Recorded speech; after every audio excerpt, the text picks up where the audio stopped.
Hoy vamos a meternos de lleno en un tema que es el corazón de cualquier sistema educativo que se precie, la atención a la diversidad. Un tema fundamental, desde luego. Tenemos sobre la mesa un material de primera, una unidad didáctica y una presentación súper detallada, y la misión que nos hemos propuesto es entender qué significa de verdad la educación inclusiva. Pero no en la teoría, sino en la práctica de un centro. Es que ese es el gran reto, claro. Pasar del papel, de las leyes y los grandes principios, a la realidad de un aula con 25 mundos distintos. Porque la diversidad ya no es la excepción, es que es la norma. Totalmente. Y para que la gente se haga una idea del terreno que pisamos, los propios materiales lanzan una pregunta que a mí me parece que va al núcleo de la cuestión. A ver, ¿Sabemos la diferencia entre un alumno ACNEAE y un alumno ACNEE? la pregunta del millón. Puede sonar a una sopa de letras, pero es que entender esa distinción es la puerta de entrada a todo un universo. Y hoy, pues vamos a abrir esa puerta. Y lo que hay detrás, fíjate, no es solo un tema para pedagogos, es un reflejo de cómo hemos evolucionado como sociedad. ¿En qué sentido? Pues en que hemos pasado de un modelo que casi escondía la diferencia a uno que por lo menos en su aspiración intenta celebrarla. El gran cambio de paradigma, que es por donde yo creo que debemos empezar, es que ya no se trata de pedirle a un niño que se integre. Claro. Se trata de obligar al sistema a serlo bastante flexible para acogerlos a todos, por diseño. Vale, pues vamos a desgranar eso, porque la palabra clave aquí es paradigma.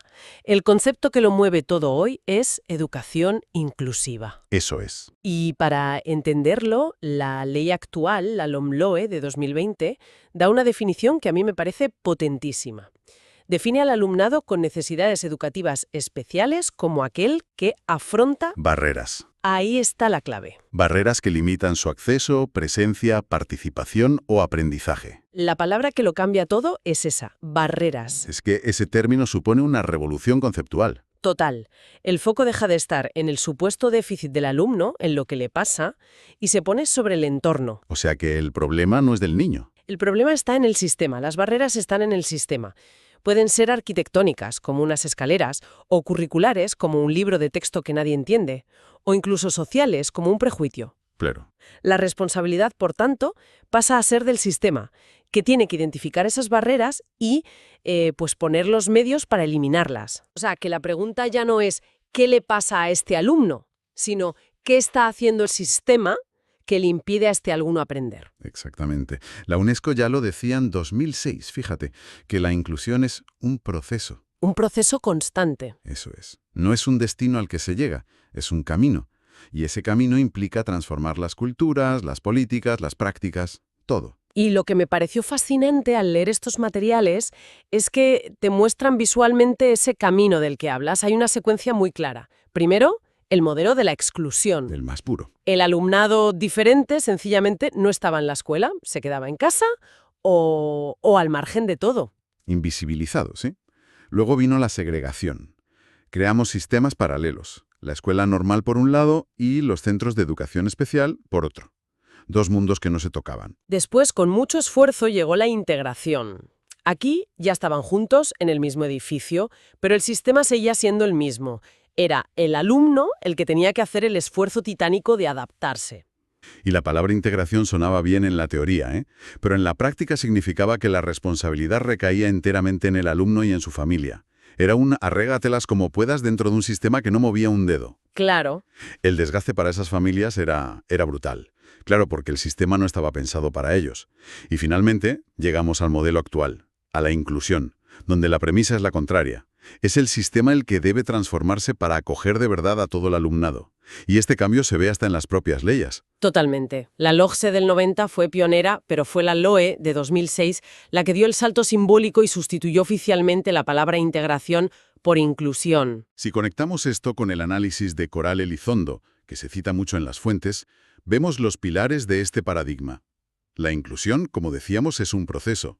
Pero además, requiere la participación de absolutamente toda la comunidad educativa. No solo los profes. No. Familias, conserjes, personal de comedor, todos. Y sobre todo, implica cambios profundos en qué se enseña, cómo se enseña y cómo se evalúa. Como dice Elizondo, no va de un alumno concreto, va de mejorar la escuela para todos. Vale, tenemos el cambio de mentalidad y las leyes. Pero la gran pregunta es, cuando un profesor entra el lunes por la mañana en su aula, ¿qué aspecto tiene todo esto? ¿En qué se traduce? ¿Y qué vocabulario tiene que manejar? Que es donde muchos se pierden. Exacto. Y lo que me pareció muy revelador en los documentos es que puedes trazar esa evolución social simplemente mirando cómo cambia la terminología en las leyes. A ver, la LOE de 2006, por ejemplo, hablaba de alumnado con necesidad específica de apoyo educativo y mencionaba a las NEE, las dificultades de aprendizaje, las altas capacidades. Era un marco inicial, sí, pero ya apuntaba a que la necesidad de apoyo iba mucho más allá de la discapacidad. Luego la LOMCE en 2013 añadió explícitamente el TDAH, un paso pequeño, pero que reconoció una realidad que estaba explotando en las aulas. Claro, pero el gran salto, según las fuentes, lo da la LOMLOE en 2020. Ahí la lista se amplía y se refina muchísimo. Se incluye el retraso madurativo, los trastornos del lenguaje, la vulnerabilidad socioeducativa. Es mucho más precisa. Lo fascinante aquí es cómo esta evolución refleja una comprensión social cada vez más profunda de la diversidad, ¿no? Ya no pensamos solo en una discapacidad visible. Claro, entendemos que la necesidad de apoyo puede venir de un entorno familiar complicado, de haber llegado de otro país a mitad de curso o de tener un talento excepcional que también requiere atención. Y eso nos lleva de vuelta a la pregunta del principio. La de ACNE-AE y ACNA-E. Venga, vamos a aclararla de una vez. Vamos. Es la distinción fundamental.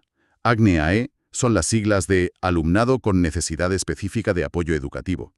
Este es el gran término paraguas, el conjunto que engloba a cualquier estudiante que, por la razón que sea, requiere un apoyo distinto al ordinario. Vale, ese es el grupo grande. El grande.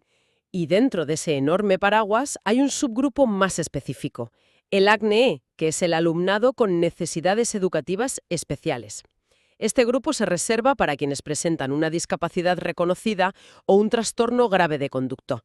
O sea que todo alumno ACNE es también ACNE-AE, pero no al revés. Exacto. Es como decir que todos los caniches son perros, pero no todos los perros son caniches. Esa es la analogía perfecta. Y dentro del gran grupo ACNE-AE, además de los ACNE, tenemos otras categorías. Las altas capacidades, las DEA, que son las dificultades específicas del aprendizaje como la dislexia, el TDAH, la incorporación tardía. Es un mapa conceptual que todo docente debe tener claro, porque las medidas que se pueden aplicar y los recursos que se pueden solicitar son diferentes para cada categoría. Y aquí es donde entra la sopa de letras que decíamos. Es casi un lenguaje propio. Tienes los acrónimos de las personas, como el AT, que es el auxiliar técnico educativo, El DEO, el Departamento de Orientación, y luego todo el universo de los diagnósticos. Dislexia, discalculia, disgrafía. Es fácil perderse. honestamente, es un vocabulario que puede intimidar. Yo me imagino a un profesor recién salido de la carrera y debe sentirse abrumado, pensando que necesita un diccionario solo para ir a una reunión de evaluación. Desde luego. Pero bueno, es el lenguaje necesario para poder coordinarse con precisión. De acuerdo. Ya tenemos el por qué, el paradigma de la inclusión, y el qué, la terminología. Ahora vamos al cómo. ¿Cómo se materializa todo esto en un colegio? Aquí entran las famosas medidas de atención a la diversidad. Y esta es la parte clave, pero también una fuente constante de debate en los claustros, ¿eh? ¿Dónde está la línea entre una adaptación significativa y una que no lo es? Porque las implicaciones son enormes. Pues vamos a verlo. Por un lado están las adaptaciones no significativas. Estas modifican elementos que no son troncales del currículum. Por ejemplo, Pues dar más tiempo para un examen, cambiar el tipo de actividad, usar un soporte visual, permitir un examen oral en lugar de escrito.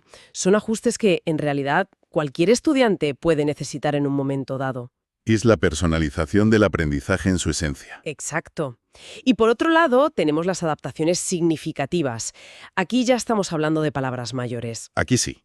Implican modificar o eliminar elementos centrales del currículo. Los objetivos, los contenidos básicos, los criterios de evaluación. Por ejemplo, que un alumno de sexto no tenga que alcanzar los mismos objetivos en matemáticas que el resto. Y esto requiere un proceso formal, una evaluación psicopedagógica. No es algo que un profesor decida por su cuenta. Claro. Y para organizar todo este abanico de posibilidades, las fuentes proponen una clasificación muy útil en 3 niveles de medidas. El primer nivel son las medidas generales. Para todos. Para todo el alumnado sin distinción. Son las que hacen que un centro sea inclusivo por defecto. Por ejemplo, hacer una buena evaluación inicial en septiembre para saber de dónde parte cada uno. O distribuir al alumnado de forma heterogénea en las clases. Para que no haya aulas buenas y aulas malas. Justo. O tener un buen plan de acogida, programas contra el absentismo. Son las vigas maestras del edificio. ¿Entendido? El segundo nivel son las medidas ordinarias. Estas ya las diseña y aplica el equipo docente para el alumnado que presenta alguna dificultad puntual. Y aquí hay un mundo. La caja de herramientas del profesor, ¿no? Eso es. Hablamos de la codocencia, con 2 profes en el aula, de los agrupamientos flexibles, del refuerzo individual dentro del aula, o de usar metodologías como el aprendizaje cooperativo. Vale, este es el día a día, sin duda. Y, finalmente, está el tercer nivel, las medidas extraordinarias. Estas sí se reservan para el alumnado diagnosticado como ACNEAE. Aquí ya se necesita el informe. Siempre. Requieren una evaluación psicopedagógica previa.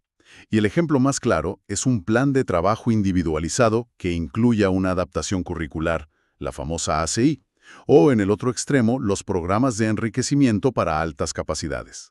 Me gusta mucho también otra clasificación que propone la autora, Elizondo, porque es muy práctica. Se enfoca en el objetivo. A ver, cuéntame.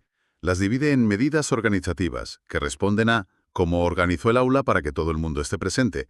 Medidas metodológicas, que se preguntan qué metodologías uso para que todos participen. Y medidas curriculares, que buscan la respuesta a cómo adapto lo que enseño para que todos tengan éxito. Es una forma muy inteligente de plantearlo, la verdad, porque vincula directamente cada acción con los 3 grandes principios de la inclusión: presencia, participación y logro. Claro. No se trata solo de que el niño esté en el aula, sino de que participe y aprenda. Llegados a este punto, uno podría pensar que esto es un puzzle increíblemente complejo. ¿Cómo se asegura un centro de que todas estas piezas encajen y no sea cada profesor haciendo la guerra por su cuenta? Pues ahí entra el documento estrella, el Plan de Atención a la Diversidad, el PAD. El famoso PAD. Y es clave porque obliga al centro a mirarse al espejo. El primer paso de un buen PAD no es una lista de medidas, sino un análisis honesto de sus propias barreras. O sea, autocrítica. Total. Es la arquitectura, son los horarios, es la falta de formación del claustro, es la hoja de ruta que garantiza que la respuesta del centro sea coherente y planificada, y no una suma de buenas intenciones aisladas. Las fuentes lo definen como un documento coordinado, planificado y consensuado, que debe ser abierto y flexible. Me quedo con eso. No es un ladrillo burocrático que se escribe una vez y se guarda en un cajón. Para nada. Es un traje a medida del centro que debe revisarse constantemente. El PAD es la prueba tangible del compromiso real de un centro. Y fíjate quién lo elabora. La Comisión de Coordinación Pedagógica. ¿La CCP? Ahí están dirección, jefatura de estudios, los coordinadores, el equipo de orientación. Esto demuestra que no es la tarea de un especialista aislado. O es cosa de todos o no es. Y para que nos hagamos una idea de su alcance, el documento enumera los apartados que debe tener un PAD. Empieza con la normativa, sigue con un análisis del centro, establece objetivos, detalla todas las medidas, planifica la coordinación con familias y con servicios externos, como sanidad o servicios sociales. Y, por supuesto, define cómo se va a evaluar su propio funcionamiento para seguir mejorando. Es un ciclo completo: análisis, planificación, acción y evaluación. Es la profesionalización de la respuesta a la diversidad. Bueno, creo que hemos cubierto bastante terreno. Si echamos la vista atrás, hemos pasado de entender el cambio de mentalidad, ese paso de la integración a la inclusión. Con el foco en las barreras, sí. A desenredar la madeja de leyes y acrónimos. Y finalmente, hemos aterrizado en las herramientas concretas, en los 3 niveles de medidas y en ese gran planificador que es el PAD. La conclusión principal, yo creo, es que la atención a la diversidad ha dejado de ser un tema para especialistas o un extra para alumnos con problemas. Se ha convertido en un pilar de la calidad educativa. Para todos. Ya no es una opción. Exige un compromiso de toda la comunidad y una adaptación constante para abandonar el modelo de talla única y empezar a tejer un traje a medida para cada estudiante. Y esto nos deja con una última reflexión. En los materiales se insiste mucho en la necesidad de formación continua del profesorado. Si la inclusión es, como hemos visto, un proceso constante de cambio, Que exige repensar cómo organizamos las aulas, cómo enseñamos. Claro, la pregunta que queda en el aire es, ¿Cómo puede un docente individual, con su día a día, su burocracia y sus 25 alumnos, mantenerse al día y evitar que toda esta complejidad de medidas y siglas se convierta, paradójicamente, en una barrera más? ¿Cómo nos aseguramos de que el sistema, en su intento por ayudar, no acabe ahogando la capacidad del profesor para hacer lo más importante, conectar con la persona que tiene delante?